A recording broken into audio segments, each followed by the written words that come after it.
Et salut à tous, c'est Abrico, et aujourd'hui on se retrouve pour le 9e épisode de la saison SDSHM. Dans ce tuto, nous allons apprendre à dessiner Wolverine en style cartoon. Dans ma dernière vidéo, j'ai expliqué quelles étaient les 3 solutions pour rester régulier pendant les SDA. La première solution consiste à réduire mon temps de montage en préservant le même temps de dessin. Ce seront par exemple des speed drawings sur des dessins aussi longs que ceux des tutos, car les dessins de la SDA sont beaucoup plus longs. La seconde solution suggère de réduire mon temps de dessin en les simplifiant mais avec le même temps de montage. Elle consiste à faire des tutos sur de petits dessins comme des emojis ou d'autres types de dessins courts à réaliser. Ces 2 solutions me permettront de prendre de l'avance sur les SDA et de rester régulier en postant des vidéos les semaines où je ne pourrais pas en tourner. La troisième solution serait de ne poster que des vidéos de la SDA toutes les 2 semaines afin de me laisser le temps de finir les dessins. Je préfère toutefois la seconde solution car la première solution est un peu ridicule par rapport aux autres speed drawings de la chaîne et la troisième n'est pas convenable au quota exigé par ma bannière. Je vous laisse décider de quelle est la meilleure solution en commentaire, mais si vous n'y voyez pas d'objection, alors je vous invite à me proposer le thème de la prochaine saison. J'en profite pour vous dire qu'il ne reste aujourd'hui qu'un épisode, alors si vous tenez à ce que je dessine un personnage en particulier du MCU, je ne vous fais pas prier, l'espace commentaire est là pour ça. Sans plus tarder, n'oubliez pas de rejoindre mes réseaux afin d'être informé sur les futurs projets et bien plus encore.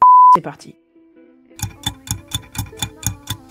Logan, alias Wolverine, apparaît pour la première fois dans le comic book Incredible Hulk volume 1 180 en octobre 1974. Suite à l'expérience canadienne Weapon X, son squelette et ses griffes issues d'une mutation génétique sont recouvertes d'adamantium, un métal indestructible. Le saviez-vous, Wolverine ressent les émotions des animaux et peut communiquer avec eux pour les informer de ses intentions. Pour commencer, tracez un cercle pour la tête puis un trait pour la colonne vertébrale et un triangle pour le bassin. Ensuite, simplifiez avec la technique habituelle les membres par un trait et les articulations par un cercle. Tracez un cercle pour les pieds puis dessinez le pied droit. Après cela, dessinez le buste et coupez en 2 pour décider de son inclinaison. Plus le trait est orienté vers la droite, plus le buste est dirigé vers la droite, et vice versa. Utilisez également la technique de simplification pour les bras avant de les dessiner puis on simplifiera les mains par un cercle. Vous pouvez réajuster vos traits de construction si nécessaire. Passons au visage, coupez-le en 4 par un trait horizontal et un vertical. Leurs positions décideront de l'inclinaison de la tête. Ainsi, plus le trait horizontal est orienté vers le bas, plus la tête est inclinée dans ce sens, et plus le trait vertical est orienté vers la gauche, plus elle est inclinée de ce côté et vice versa. Dessinez ensuite les yeux sur la ligne horizontale légèrement orientée vers le bas. Enfin, dessinez le nez en forme de triangle entre les yeux sur la ligne verticale, puis faites la bouche sur le nez. Ici, l'écart est d'autant plus réduit entre la bouche et le nez qu'entre les yeux et le nez, car la tête est inclinée vers le bas, ce qui crée un effet de perspective. Pour finir, dessinez le masque autour des yeux.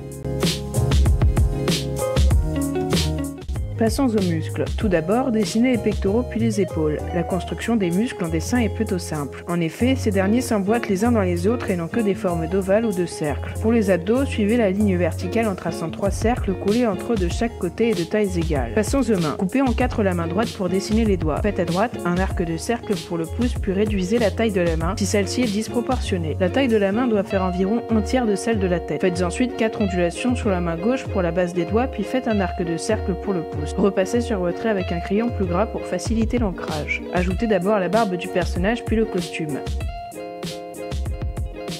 Dessinez ensuite la ceinture et la boucle.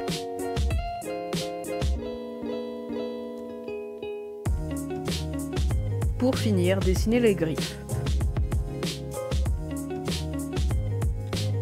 Passons à l'ancrage. Dans un premier temps, ancrez votre dessin en repassant sur vos traits avec un liner. Dans un second temps, repassez sur le pourtour du personnage d'un trait plus épais. Ajoutez dans un troisième temps de la texture sur le personnage. Pour ce faire, vous pouvez ajouter des ombres hachurées, des rayures sur le costume et des poils sur les bras. Tout d'abord, faites les reflets sur les bras et le visage en ivoire, puis coloriez le reste en vanille.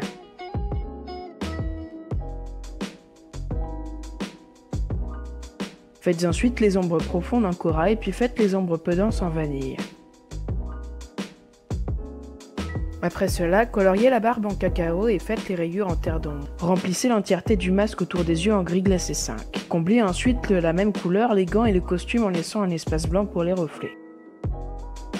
Enfin, colorier l'autre partie du costume en jaune puis repasser sur la partie grise en bleu nuit. Ce mélange de couleurs nous permettra d'obtenir une nuance bleu-grise similaire au feutre gris orageux. Passons aux ombres. Dans un premier temps, faites les ombres peu denses de la partie jaune du costume en tournesol. Remplissez ensuite l'entièreté des reflets en bleu nuage. On peut trouver aisément la gamme de couleurs bleu-grise dans le lot de Pro Marker Ton Ciel. Dans un second temps, coloriez autour des reflets en bleu officier pour atténuer la différence entre la couleur du costume et les reflets. Dans un troisième temps, coloriez en gris glacé 5 pour assombrir davantage certains endroits, puis faites les ombres profondes de la partie jaune du costume en or. Coloriez dans un quatrième temps les yeux en ciel foncé puis repassez en tournesol autour des reflets pour faire les ombres peu denses du costume. Dans un cinquième temps, remplissez la ceinture en épargnant les bords et faites les bottes en cacao. Puis comblez l'espace blanc de la ceinture et faites les ombres peu denses de la chaussure en ciel foncé. Repassez dans un sixième temps en cacao sur les reflets et en terre d'ombre pour faire les ombres profondes. Enfin, coloriez la moitié de la boucle de la ceinture en gris glacé 3 et repassez sur une petite partie en gris glacé 5 pour faire les ombres profondes. Vous pouvez également rajouter des reflets blancs sur les yeux avec de la peinture blanche ou un crayon blanc très fort en pigment. Passons à l'ombre portée. Tout d'abord, dessinez les aspérités du sol et quelques cailloux avec un liner. Faites ensuite une première ombre peu dense mais large en gris glacé 3. Enfin, faites une deuxième ombre plus dense mais moins large en gris glacé 5.